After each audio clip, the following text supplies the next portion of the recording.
இன்னைக்கு நம்ம ஊர் சவஸ்தியார் ஐயா கோயில் திருவிழாக்கு போகலாமா வாங்க. நாங்கள் வந்து வேகமாகவே போகணுன்னு தான் நினச்சி பிளான் பண்ணோம். பட் வந்து ஒரு சில பல காரணத்துக்காக லேட் ஆயிடுச்சு. நாங்கள் போகும்போது அழகாக வானவழிலாம் போட்டாங்க, ரொம்ப அழகாக இருந்தது.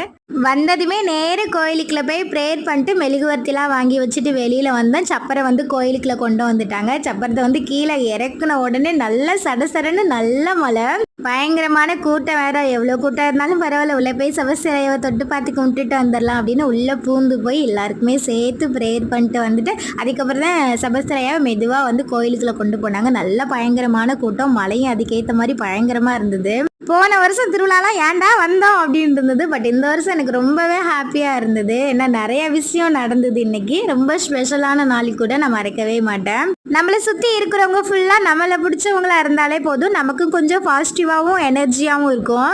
ப்ரோக்ராம்லாம் வச்சுருந்தாங்க, நல்லா இருந்தது. பட் ரொம்ப நேரமாக உட்கார முடியல, லைட் அப்பப்போ வேறு தூத்தல் வேறு விழுந்துட்டு இருந்ததா. சரி நாளைக்கு நம்ம ஒரு ஃபங்க்ஷனுக்கு வேறு போகலாம், அதனால வேகமாகவே கிளம்பலாம் அப்படின்னு கிளம்பிட்டோம். ஆளுக்கு ஒரு ஐஸ்கிரீம் மட்டும் வாங்கி கொடுத்தா அந்த செல்வா பையன். அப்புறம் குட்டி குட்டி ஷாப்பிங், அப்புறம் இந்த பொரி கடலை எல்லாமே வாங்கிட்டு கிளம்பியாச்சு. இதோட ஃபுல் வீடியோ நம்ம வந்து நாளைக்கு சேனலில் அப்டேட் பண்ணுறேன். வீட்டுக்கு வரும்போதே 1 மணி இருக்கும்னு நினைக்கிறேன். இனிமேல் நம்ம தூங்க வேண்டியது தான். வீடியோ பிடிச்சிருந்தா லைக் பண்ணுங்கள். Bye bye.